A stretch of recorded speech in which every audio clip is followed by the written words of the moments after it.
सकता है। Journal essays आ सकते हैं। जर्नल एसेज मतलब जैसे डेमोक्रेसी है, पोल्यूशन है, पॉपुलेशन है, करप्शन है, इसके ऊपर ऐसे आ सकते हैं। और ये वाला जो आ रहा है ये आपके ऊपर है पर्सनल एसेज, जैसे my hobby, my favourite poet, personality, my favourite book, इस तरह का। और उसके बाद ऑन वॉर एंड साइंस के ऊपर और स्पोर्ट्स एंड मैचेस के ऊपर आ सकता है। तो ये आपके देख लें कितने बनते हैं, ये 7 टाइप्स हैं, 7 टॉपिक्स हैं।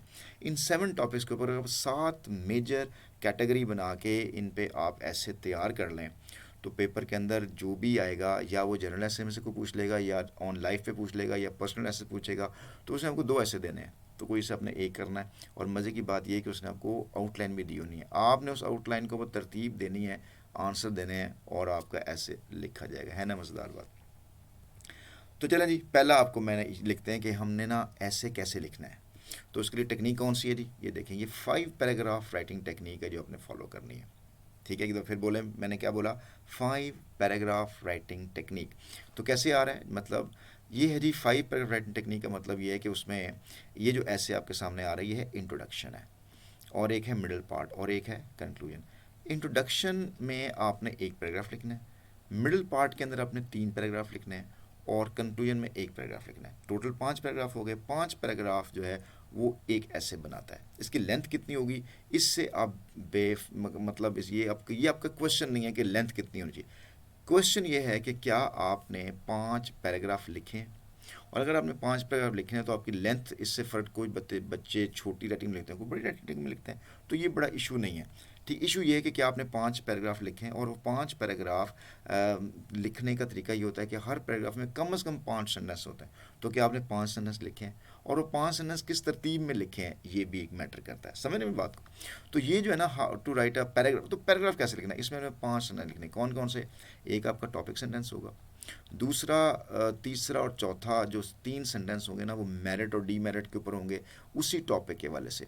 और लास्ट जो आपका जो सेंटेंस होगा वो पंच लाइन होगा। ठीक है, ज़रा मेरे से दोबारा बात करें, मैंने आपसे क्या बोला, जब हमने पैराग्राफ लिखना है तो कितने सेंटेंस लिखने हैं, 5। पहला कौन सा होगा, टॉपिक सेंटेंस। टॉपिक सेंटेंस में आपने क्या लिखना है कि वो जो टॉपिक आपसे पूछा गया है, कोई भी, मॉर्निंग वॉक है, करप्शन है, डेमोक्रेसी है, my first day at college है, तो आप किस टॉपिक पे बात करने लगे हैं, वो आपका पहला पैराग्राफ होगा। ठीक है, जो बाकी 3 सेंटेंसेस हैं उसमें आपने बताना है उस टॉपिक के फ़ायदे क्या हैं, नुकसानात क्या हैं, प्रोज एंड कॉन्स क्या हैं, वो जो पहला जो टॉपिक है उसके बारे में आप क्या जानते हैं, वो अपने 3 सेंटेंसेस में एलेबोरेट करना है। और 3 सेंटेंस आपने ऐसे लिखने हैं कि एक पूरे सेंटेंस को एलेबोरेट करने के लिए आप पैराग्राफ बना सकते हो। ठीक है, अभी आपको बताता हूँ कैसे करना है काम।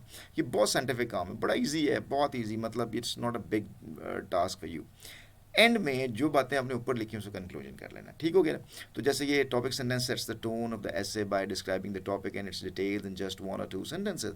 It should be appealing, eye catching and comprehensive. Merit and demerit का मतलब explains whether you are whether you are writing in favor or against the topic. it should comprise it should comprise at least 3 sentences. ठीक हो गया। इसके बाद है punch line, is a final sentence of the paragraph restating the above points in a forcefully convincing way. ठीक है, तो ये बेटा विटिंग नहीं है, ये राइटिंग लिखना है ये। ठीक है ना, विट तो मतलब राइटिंग है ये, यू आर राइटिंग है। ठीक हो गया। ये स्ट्रक्चर जल्दी से रिकॉल करें मेरे साथ। एक ऐसे, कितने पैराग्राफ, 5 पैराग्राफ, हर पैराग्राफ में कितने सेंटेंस, 5 सेंटेंस। और 5 सेंटेंस कौन से, पहला सेंटेंस कौन सा, टॉपिक, और बाकी 3 सेंटेंस कैसे होंगे, बाकी 3 सेंटेंस क्या होंगे, मेरिट डी मेरिट। ठीक है ना, प्लस माइनस, उसको डिटेल, और ऐसे डिटेल होंगे इसके ऊपर आप एक पैराग्राफ लिख सकें, इस पे पैराग्राफ, इस पे पैराग्राफ लिख सकें, उससे एक्सप्लेन करने के लिए। और लास्ट आपका क्या होगा, पंच लाइन, फोर्सफुली जो बात आपने करनी है। ठीक है, एग्जाम्पल मैं आपके लिए दे रहा हूँ, ये देखिए आप, ये मॉडल ऐसे है।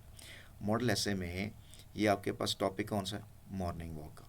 मॉर्निंग वॉक में आपने पहला पैराग्राफ लिखना है। पहला पैराग्राफ का नाम क्या है, इंट्रोडक्टरी पैराग्राफ। कितने सेंटेंस होंगे, 5। कौन कौन से, ये देखें, टॉपिक सेंटेंस है, ये सपोर्टिंग पॉइंट्स हैं, ये पंच लाइन है, यहाँ से लेकर यहाँ तक, टॉपिक सेंटेंस से लेकर पंच लाइन तक आपका एक पैराग्राफ लिखा गया। इसके बाद हमने सेकंड पैराग्राफ, थर्ड पैराग्राफ, और ये आपका फोर्थ, और ये फिफ्थ पैराग्राफ भी जा सकता है, आपका लिखना चाहे तो लिख सकते हैं, लेकिन ये है कि कम से कम ये 2-3 पैराग्राफ काफ़ी होते हैं। तो अब ये देखिए मैंने कैसे लिखा हुआ है, morning walk is the best exercise the man can avail without spending a single पैनी। ये टॉपिक सेंटेंस है पैराग्राफ का, और इसमें मैंने ये बताया कि ये मॉर्निंग वॉक कब होती है, कैसे है, वगैरह वगैरह। इसके बाद स्पोर्टिंग पॉइंट्स के अंदर जो मैंने middle part of the paragraph है, देखें कितने सेंटेंस लिखे हुए, the fresh air in the morning works like a healthy tonic for the walkers. ये आपका एक ऐसा सेंटेंस है जिसके ऊपर आपने ये सेकंड पैराग्राफ लिखना है, फर्स्ट आर्गुमेंट मेडिकली फिट।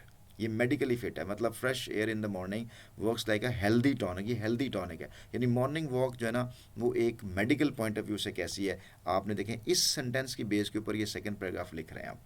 ठीक हो गया।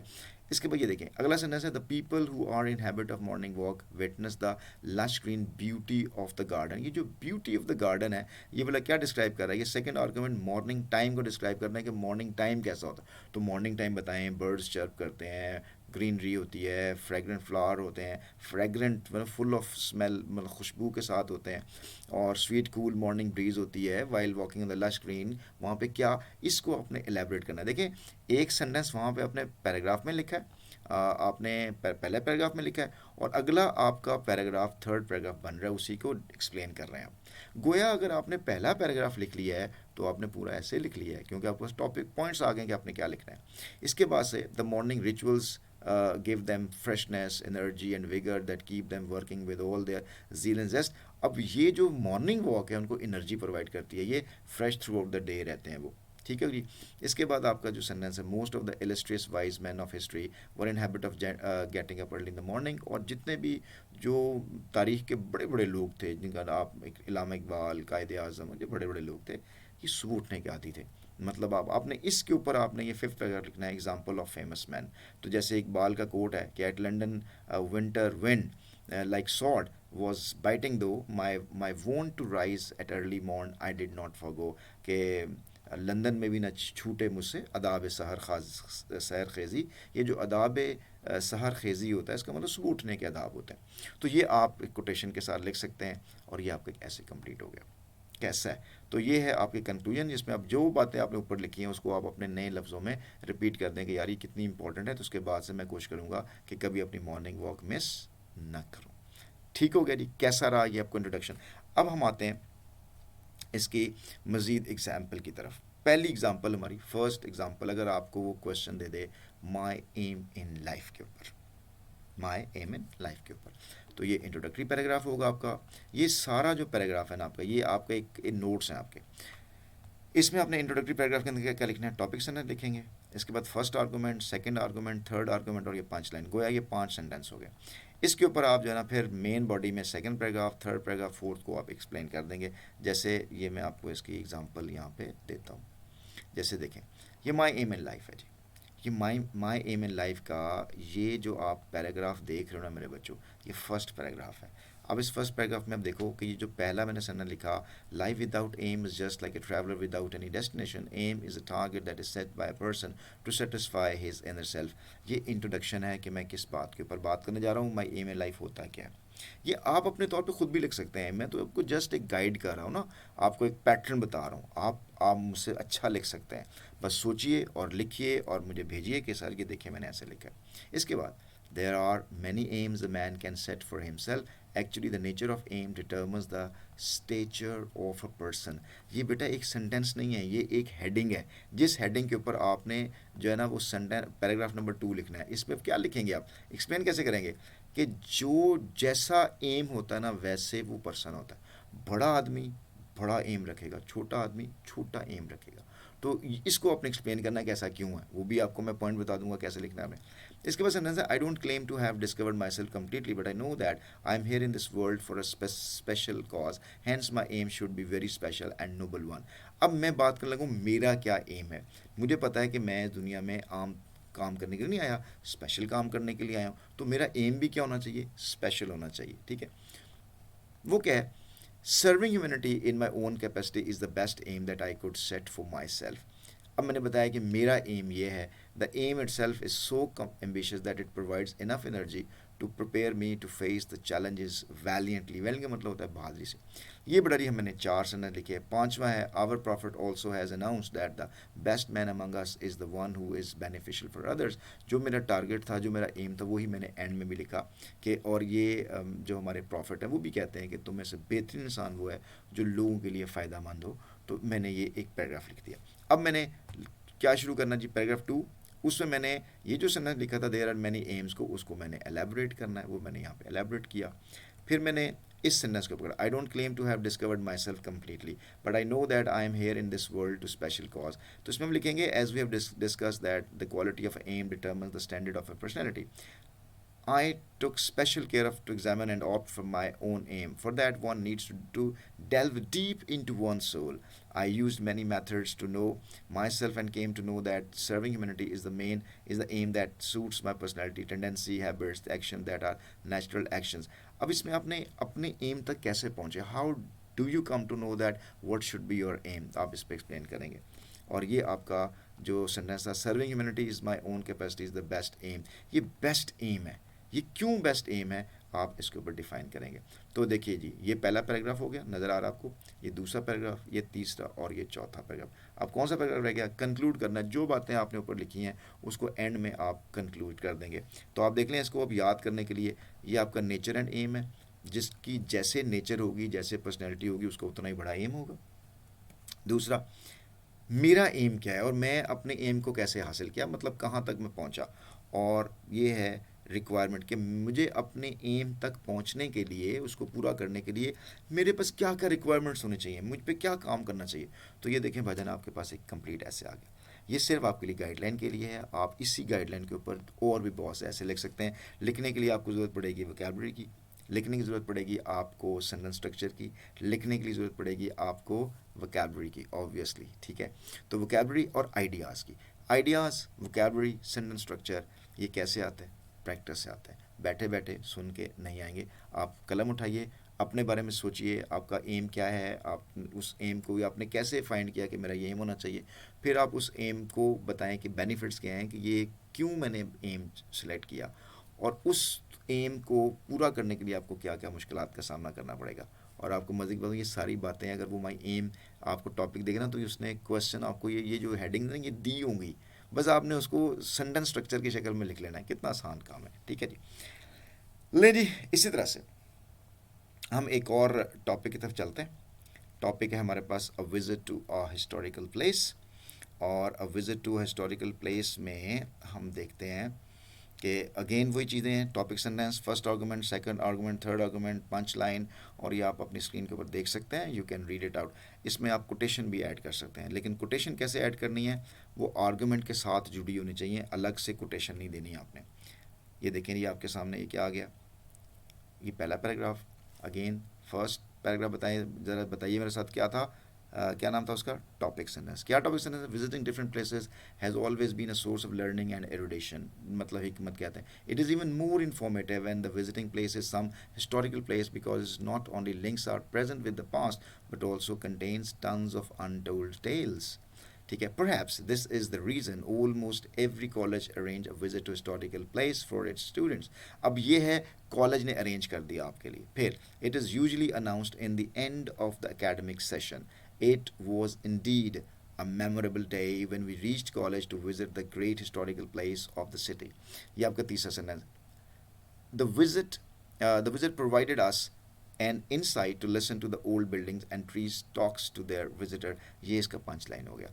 अब आप देखें, आप सेंटेंस पैराग्राफ 2 लिखने जा रहे हैं। भाई पैराग्राफ 2 किस पे बेस करेगा, ये सेंटेंस नंबर 2 पे बेस करेगा। तो सेंटेंस 2 में हमने क्या कहा, this is the reason almost every college arrange a visit. ये कॉलेज ने विजिट अरेंज किया है, तो कॉलेज कैसे अरेंज करता है, क्यों अरेंज करता है, इसकी डिटेल है। Life flows like a continuous stream and leaves in deep mark on the face of every road, building and garden, historical place records every phase of grandeur and demise of any nation, like to rise and fall, cause and effects, lesson and warning. That is why college arranges the trip to make their students aware of all that things. इसके ऊपर लिखेंगे। Next आपका है, in the end of academic session students were waiting anxiously for the announcement of the date of the visit. फिर वो उस दिन जब वो विजिट करने जा रहे थे तो क्या फील कर रहे थे, ये लिखेंगे आप। और उसके बाद we were excited because we were going to travel the lens of history through the Badshahi mosque, the royal fort, the Lahore museum, Minar Pakistan, blah blah, मतलब जितना भी आप लिखना चाहें लिख सकते हैं। तो एंड में आप पंचलाइन लिखेंगे कि आपने इसके एंड में क्या सीखा, आपको कैसा अच्छा लगा, और यादें लेकर आप अपने घर वापस चले गए। तो अगर आप हेडिंग देना चाहें तो वाई इट शुड बी, कि ये विज़िट क्यों होना चाहिए, और how when and students feeling बताएंगे, और फिर आप बताएंगे description of places you visit, और ये आप इसमें आपको लिंकिंग डिवाइसेस की ज़रूरत पड़ेगी, आइडियाज़ की माइंड मैपिंग करेंगे, और इस तरह से आपका देखें आप विजिट हिस्टोरिकल प्लेस आपका बिल्कुल तैयार हो गया। ठीक हो गया। ये देखें एक नया टॉपिक है साइंस अकर्स, और इसके बाद ये देखें साइंस अकर्स के अंदर, अब मैं इसको पढ़ूंगा नहीं, आप खुद देख लीजिएगा। ये आपके सामने स्क्रीन पे आ रहा है पहला paragraph, you can read it by yourself, pause that screen, read it. ये आपका पैराग्राफ नंबर 2, ये पैराग्राफ 3, ये पैराग्राफ 4, इसके पॉइंट्स बने हुए हैं, और ये उसका यानी एम ऑफ साइंस है, ये यूजिंग ऑफ साइंस है, और ये आपका क्या है डार्क एस्पेक्ट है, तो यू कैन अंडरस्टैंड दिस। इसके बाद आप देखें कि ये है my first day at college, my first day at college का ये पहला पैराग्राफ, ये दूसरा पैराग्राफ, ये तीसरा, ये चौथा, और उसके बाद 5 लाइन आप खुद लिख सकते हैं। प्रिपेयर फॉर कॉलेज, जब आप पहले दिन कॉलेज में जा रहे थे वो कैसा है, आपने ड्रीम ऑफ कॉलेज, आपका किस कॉलेज में जाना चाह रहे थे, और व्हाट एक्चुअली हैपन्स, और असल में वो कॉलेज कैसा रहा, ये आप इसको पॉज करके स्क्रीन को अच्छी तरह से उसको पढ़ सकते हैं। इस तरह से फिफ्थ ऐसे हमारा जो है माई हीरो इन हिस्ट्री, और अगर ये क्वेश्चन आ जाए माई हीरो इन हिस्ट्री का आपको टॉपिक आ जाए तो आप सेम इस तरह पढ़ेंगे। History is a written record of past incident in which humans play their different roles, the people who perform extraordinary roles by utilizing all their might and courage are celebrated as heroes.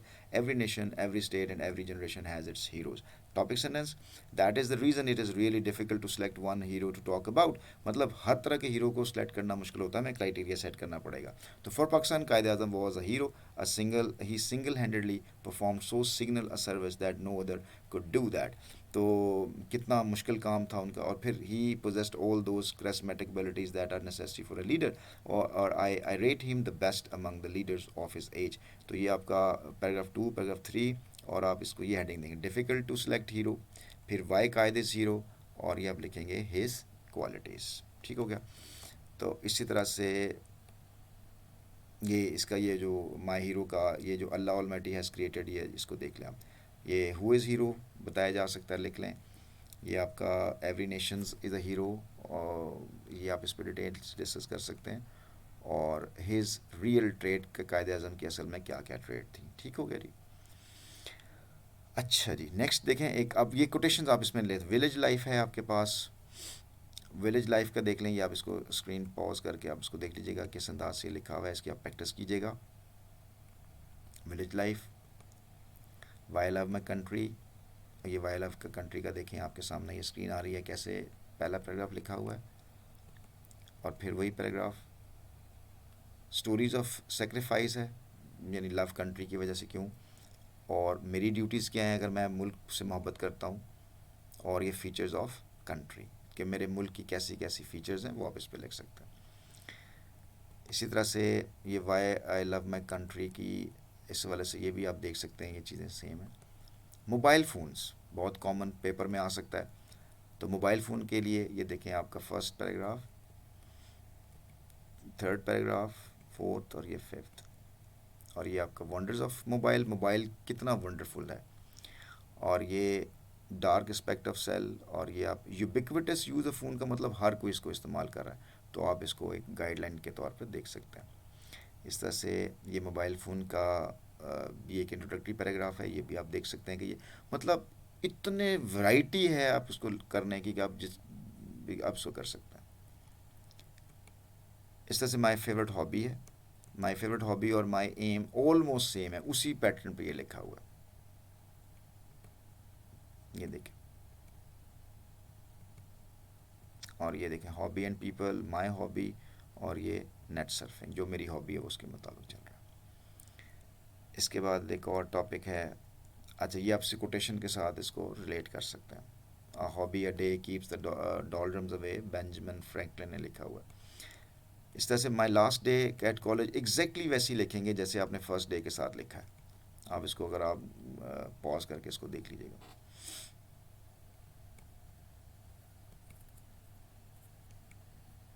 ये sample paragraph भी है my last day at college का।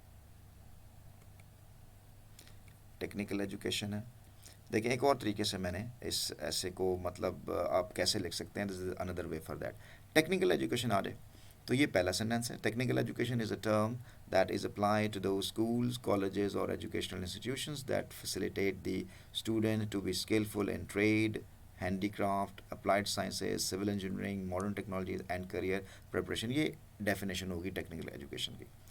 दूसरे sentence में लिखा this type of education teachers how to transfer technology into real world for the benefit of humanity rather formulating theories. इसमें theories नहीं पढ़ाई जाती हैं, इसमें टेक्निकल वर्ल्ड कराया जाता है, मतलब प्रैक्टिकल नॉलेज दिया जाता है।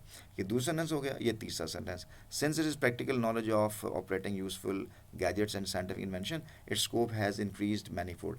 हम इसके स्कोप की बात करेंगे अगले पैराग्राफ के अंदर। Yeah, there are many students who are not interested in studies.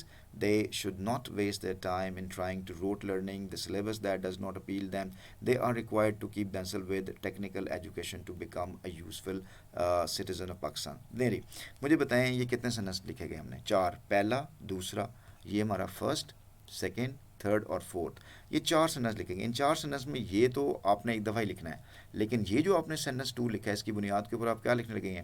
इसकी बुनियाद पे हमारा पैराग्राफ टू आएगा, ये वाला। ये तो 5 लाइन हो गया ना। ये हमारा जनाब जी पैराग्राफ होगा। ये पॉइंट लिखे हुए हैं, आपने इसी लाइन को अगले पैराग्राफ के अंदर एक्सप्लेन कर देना है। ये आपका पैराग्राफ नंबर 3 बनेगा। प्रैक्टिकल नॉलेज स्कोप क्या है जी? स्कोप ऑफ फील्ड ये है, वाइट इज़ इंपॉर्टेंट, यानी टेक्निकल एजुकेशन इंपॉर्टेंट क्यों है, और आप इसमें लिख देंगे कि ये इसकी स्पेस, इसका स्कोप क्या है इसके पॉइंट बनने में। और ये वो बच्चे जो ट्रेडिशनल एजुकेशन नहीं हासिल करना चाहते उनके लिए टेक्निकल एजुकेशन है, तो उनके क्या फ़ायदे हैं? Who should study it and one, किन को ये स्टडी करना चाहिए, ये पॉइंट आपके पास आ गए। और लास्ट में आप इसका, ये आपकी 5 लाइन है। एन एजुकेटेड मतलब an educated skilled population guarantees the flourishing future. Here, hence, it is necessary that the individuals of Pakistan learn the art of living with dignity and grace. In this regard, technical education is introduced to ameliorate, अमल का मतलब होता है बेहतर करना, the deteriorate का मतलब होता है गिरती हुई ख़राब सूरत हाल, the deteriorating economic situation of our country. ठीक हो गया जी। तो इस तरह से आप जिस मर्ज़ी टॉपिक पे चाहें आप ऐसे लिख सकते हैं। ये देखें, ये बने हुए बनाए हुए पढ़े हुए हैं, जैसे टेक्निकल एजुकेशन का वही स्टाइल है। देखें आइडियल स्टूडेंट का भी, मैं आपको ये स्क्रीन आपके सामने आ रही है, आप इसकी प्रैक्टिस कर सकते हैं कि कितनी वैरायटी में, मतलब आप जितने मर्ज़ी सेंटेंस बनाना चाहे बना सकते हैं। ये उसका पैराग्राफ है, ये तीसरा पैराग्राफ है, ये चौथा पैराग्राफ है। ठीक है जी, आइडियल स्टूडेंट का। अब आप इसको देख लीजिएगा, ये भी वही चीज़ है। इसके बाद हॉस्टल लाइफ पे बना हुआ है। हॉस्टल लाइफ का ये पहला पैराग्राफ, पहला सेंटेंस, दूसरा सेंटेंस, तीसरा सेंटेंस, चौथा सेंटेंस, ये 5 लाइन, और इसकी फिर डिटेल कि आपने नेक्स्ट तीसरा चौथा पैराग्राफ कैसे लिखना है। ये भी हॉस्टल लाइफ है। ये hostel life, picnic party, picnic party पे भी वही 4 सेंटेंस 5 सेंटेंस बना लिया आपने, फिर दूसरे सेंटेंस को एक्सप्लेन कर दें, तीसरे को एक्सप्लेन कर दें, और ये चौथे एक्सप्लेन कर दें। ये पिकनिक पार्टी का वो ये मेन पहला पैराग्राफ है, 180 वर्ड्स का पहला पैराग्राफ है। तो उसके बाद देख लें कि आपने 250 वर्ड्स तो लिखने, तो देखिए कितना इजी हो जाएगा कि किस अंदाज से आप उसको कर रहे हैं। ये पोएम अगर आप लिखना चाहें यू कैन राइट इट। तो कोटेशंस इसको ऐड कर दें। ये पैट्रियटिज्म के ऊपर है, पहला बना हुआ है पैट्रियटिज्म। पैट्रियटिज्म की कोटेशंस।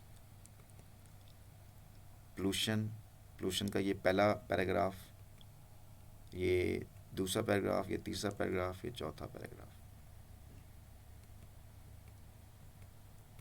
ये पोल्यूशन वही सेम अंदाज से लिखा हुआ है, पहला सेंटेंस, दूसरा, तीसरा, चौथा, ये 5 लाइन। ये पैराग्राफ कैसे आप इस with the expansion of cities को कैसे अगले पैराग्राफ में डिस्क्राइब करना है, ये कैसे एक्सप्लेन करना है इस तरह। ठीक है जी, I hope so you got that point. Pollution, इसी तरह से life in a big city, ये पूरा आपके सामने। ये अगर आपने लिखना आता है तो फिर आपको सभी चीज़ें आ रही।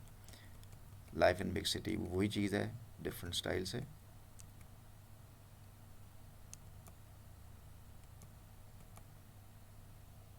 माई फेवरेट बुक,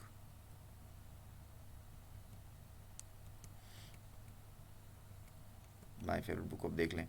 ये आपका पहला सेंटेंस, ये दूसरा, ये तीसरा और ये चौथा। Democracy,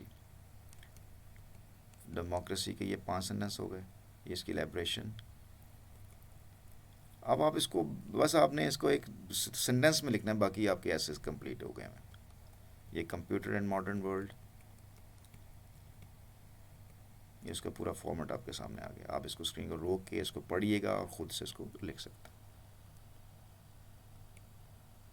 computer and modern world, ये पैराग्राफ लिखा हुआ है आपके पास, computer and the modern world. को एजुकेशन का देखिएगा, फेवरेट टॉपिक है को एजुकेशन। ये देखें, को एजुकेशन में आपकी इंट्रोडक्टरी पैराग्राफ है, ये टॉपिक सेंटेंस, ये ओरिजिन ऑफ द आइडिया, ये बेनिफिट्स ऑफ द एजुकेशन, ये why people against the idea, और ये आपका 5 लाइन आ गई। ठीक है जी, इसको आप एलेबरेट कर सकते हैं। ये भी उसी तरह से एलेबरेट है, डिफरेंट सेंटेंस बने हुए हैं। ये पहला सेंटेंस, ये दूसरा, ये तीसरा, और ये चौथा, ये 5वां सेंटेंस। तो आप इसका ओरिजिन के बारे में ये पॉइंट्स बना सकते हैं। ये इंपॉर्टेंट ऑफ एजुकेशन है, ये आर्गूमेंट ऑन एजुकेशन है, ये इसकी कोटेशन आप ऐड कर सकते हैं उसमें। आवर फेस्टिवल के ऊपर ये मेन पैराग्राफ बना हुआ है।